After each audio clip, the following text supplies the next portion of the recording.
What's up, everyone? Springtime, so you know what that means. It is officially pond season. You can see the koi are waking up, paddlefish are swimming around. Now I've got to get out here and get that second filter hooked up and see how this one did all winter long. So this was a little experiment that we did, so let's go take a look.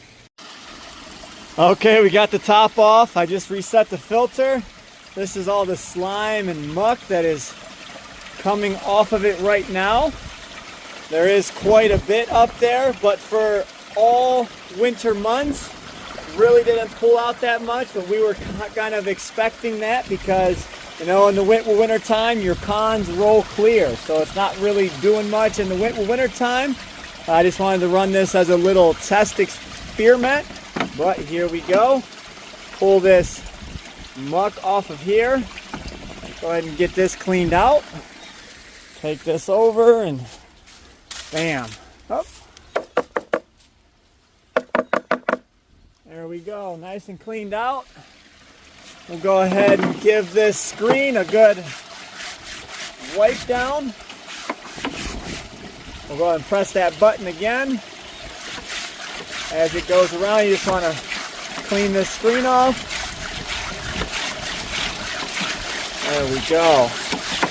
So nice, easy maintenance on this screen. Definitely like that.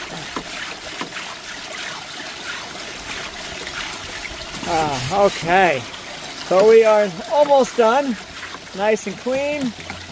Definitely got some algae growth up there. Like to see that, but we're gonna go ahead and flip this puppy up here in just a second. I'm taking you guys through everything I'm doing. This is the first time I open this filter up since the start of this season. But you guys can definitely see we've got some overflowing water down here. We'll see that in just a second. Let's go ahead and stick our thingamajig back there. Let's go ahead and flip this up. Fold this on up. Look at that.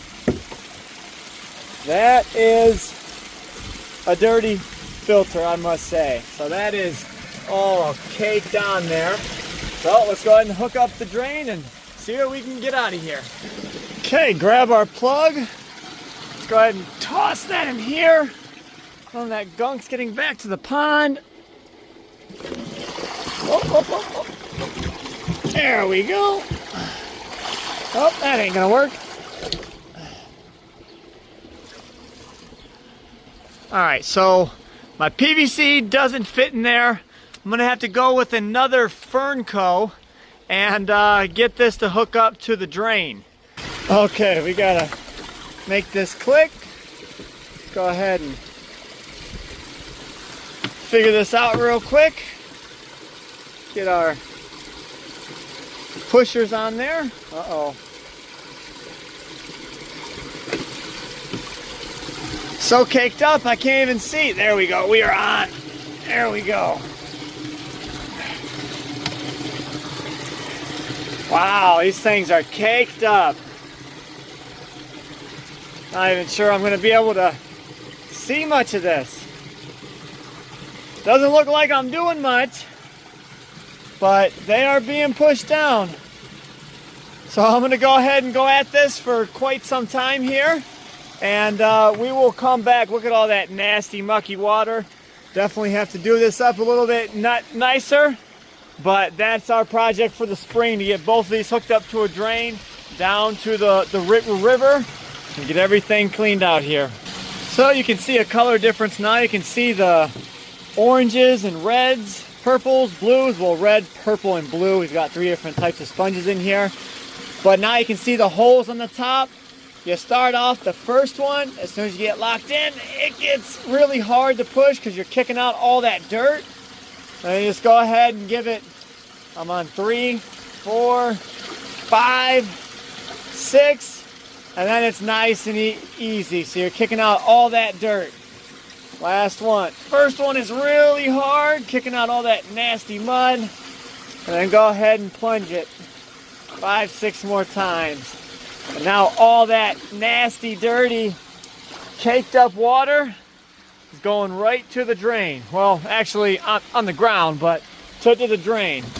Now I'm just gonna have this rinse everything down, let that hang out, and we'll put this puppy back in service. Okay, so looking at this, put this back in service now, just a few minutes. It's already caught that out of the pond.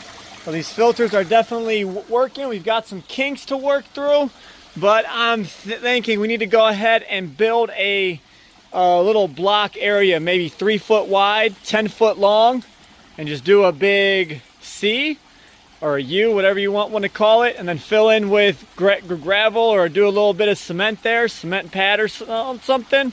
Have these filters sitting up higher just so I can 90 this out and over and not really have to worry about this issue here. We just kind of rigged this together to get it to work, to test it out. But now it's springtime and we are trying to, you know, make these filters run as smoothly and as efficiently as possible. I've got the parts for that. I got to take this filter up out of here to be able to run that piping over to here. But I just came up with another idea, and you guys let me know what you think. So we have the waterfall on that side, okay? It looks great. We added a bunch of water to it with that second filter over there. We can pipe this one into there and make that waterfall stronger. Or I just had the idea of what if we do another waterfall off of this side, this corner could be fed from this filter going straight over and water falling back in. I think that could be cool. It will definitely add to some of the circulation here. We do have the pump in this corner and that corner to try and help with circulation and whatnot. But having the waterfall in here would create and stop that short circuiting as well. So we definitely have some options here. And we're going to go ahead and think about that. So let me know what you guys think. So switching gears a little bit, but not too much. You guys see all these plants out here? They'll be able to go outside in, you know, about a month or so. We'll be able to get them out here, regain some room in here. And meanwhile, we can start, we have the new coating in stock here. It is in-house. So that means we can start with the stand of that and go ahead and start getting that dog bone set in the pool pond if we want. And so our plan with these tanks,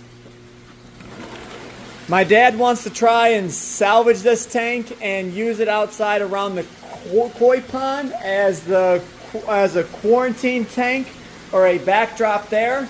So if we can go ahead and get this outside without breaking it, we can patch it as many times as we want outside.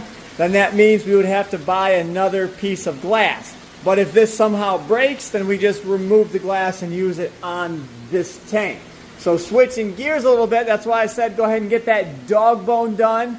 I can go ahead and start and get the coating scraped on this tank and get the glass installed. So this tank could be completely done. Then get that 3,000 out, get this big boy set in place. And then by that time we should have figured out what we're going to do with the rest. But there goes my coating right over there on the ground. So it is in-house, it is here. Just got to get the work done. And then this one here is probably going to be step one and probably going to be the hardest. What we're going to have to do, we're going to have to coat this in place. So what that means, we're going to have to set one of them 1,000-gallon tubs right here. Going to be real ugly, real nasty. We're going to have to take both of them sumps, set into this tub right here. Then that's cleaned out. We're going to have to pipe that overflow from that filter box, the settling chamber, over to this tub on the ground right here. Then we can, you know, short circuit and delete this whole sump. Now that means we're not going to have a pump up to that tank there. So what we're going to have to do is put a pump in this tub, pump up to the 4,000. That'll go ahead and take care of that issue there. But wait, we still have the overflow from here in the 135 going over to there. So I'm going to have to tie that up, short circuit that over to this tub as well as the Bellagio's. They're coming out right here. I haven't plumbed them over to there yet. Glad I didn't, because now I can just take that elbow off and continue it on right over to here into this tub.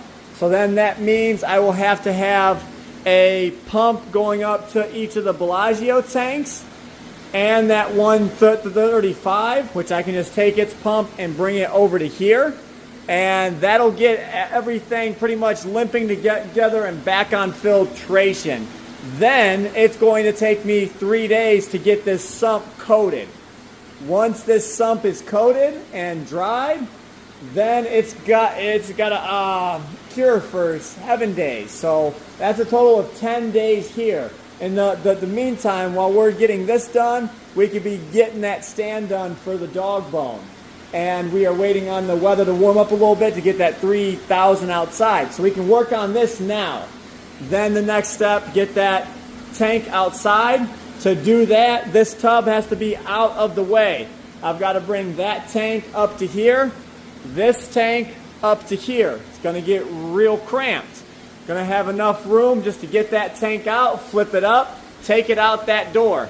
Then bring this tank all the way down, flip it down, turn it into position. Then you'll start seeing the room shaped together as it once was, but 10 times better.